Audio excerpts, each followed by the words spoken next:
Did you know that Walt Disney founded and operated a railroad for his family and friends up until 1953 when he turned his attention to some new project called Disneyland. Today I am in Griffith Park at Walt Disney's barn. I don't know much about this than that, so let's go in and check it out. I am really excited to learn about the history of Walt Disney and railroads and its tie here to Griffith Park.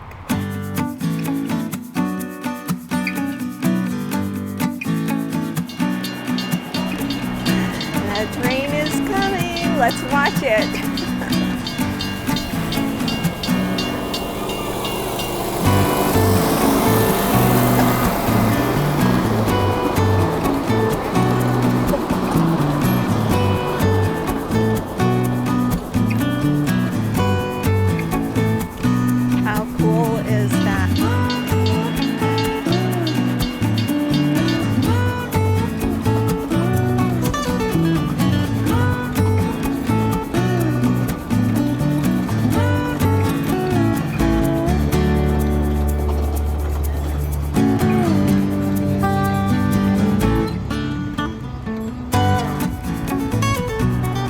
You know, some things in life you are just destined to do because it's in your blood.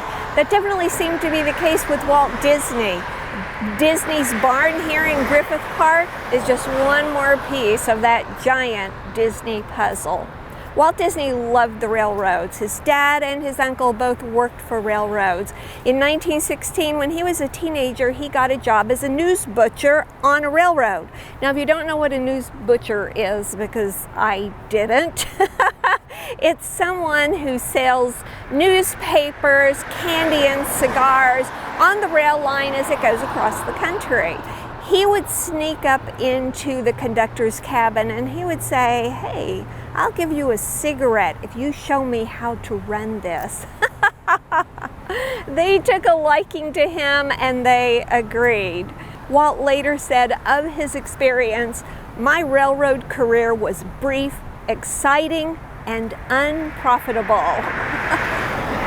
In 1923, when Walt was 22, he and his brother opened the Disney Brothers Cartoon Studio, which later was renamed to the Walt Disney Studio. As the company grew, he expanded his offices and he built a model train set in his office. He was really proud of it. And in 1947, he was showing it off to two of his animators, Ollie Johnston and MrWardKimball. They were also rail enthusiasts. And they're like, "Yeah, that's nice, but we have trains that we built that we can ride in our backyards." Well, this is like catnip to a cat. Walt wanted to see their trains, he wanted to learn more, and most importantly, he wanted one too. But his was going to be a little bit bigger because that's just the kind of guy he was. In 1950, he bought 5 acres on Carrollwood Drive in Holmby Hills. He built his dream house and he started on his railroad. Here's some footage from that time. Doesn't he look like a happy man? When he finished the railroad, he dubbed it the Carrollwood Pacific Railroad. He named his steam engine the Lily Bell after his wife Lillian. Walt built this barn in his backyard himself. He didn't hire anyone to do it. He built it himself. So let's go take a look inside. It is fascinating.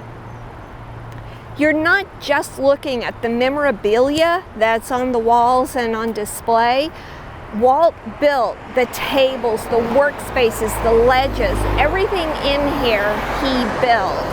The Lily Bell itself isn't here. It's on display at the Disney Family Museum in the Presidio in San Francisco, but there are plenty of other model trains here.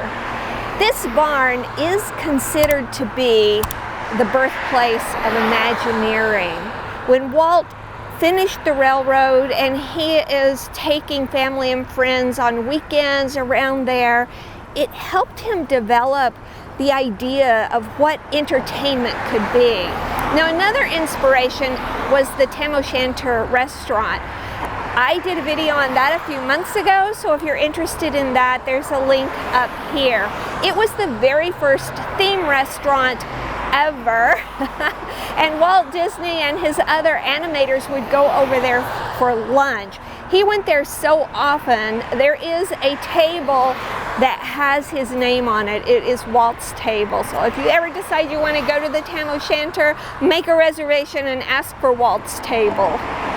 At the time he started building the railroad, Walt wasn't a machinist. He designed the Lily Belle. Slight correction here. Walt designed the Carrollwood Pacific Railroad. The Lily Belle was a 1/8 scale replica of the Central Pacific Railroad steam locomotive number 173. Carry on. But he asked the head of the machine shop at Disney Studios, a guy named Roger Broggie, to come and build it for him, and Roger agreed. Roger Broggie is also considered to be the very first Imagineer. When he came over here and he worked on it, Walt wanted to learn how to be a machinist, so Roger took him on as an apprentice. These are some of the tools that he used, some of the books and the manuals that he loaned Walt to help him learn how to be a machinist. Roger was also a very avid photographer, and a lot of the photographs that you see around here are photographs that Roger took. Here's the camera that he used throughout his entire career.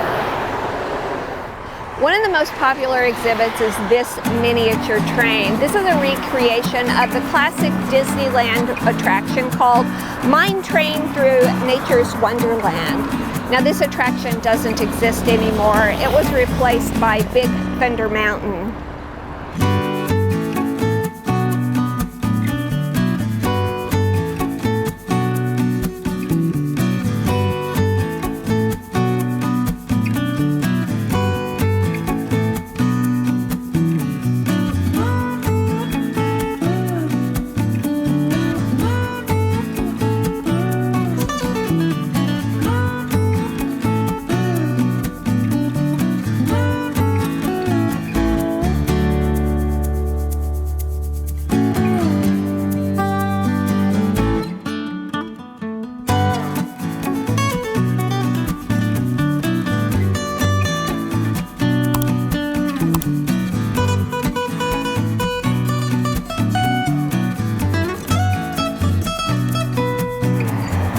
Next to the barn is the Retlaw 1 Combine. This was one of the original cars that was on the railroad in Disneyland on day one when it opened. So it is a real piece of history.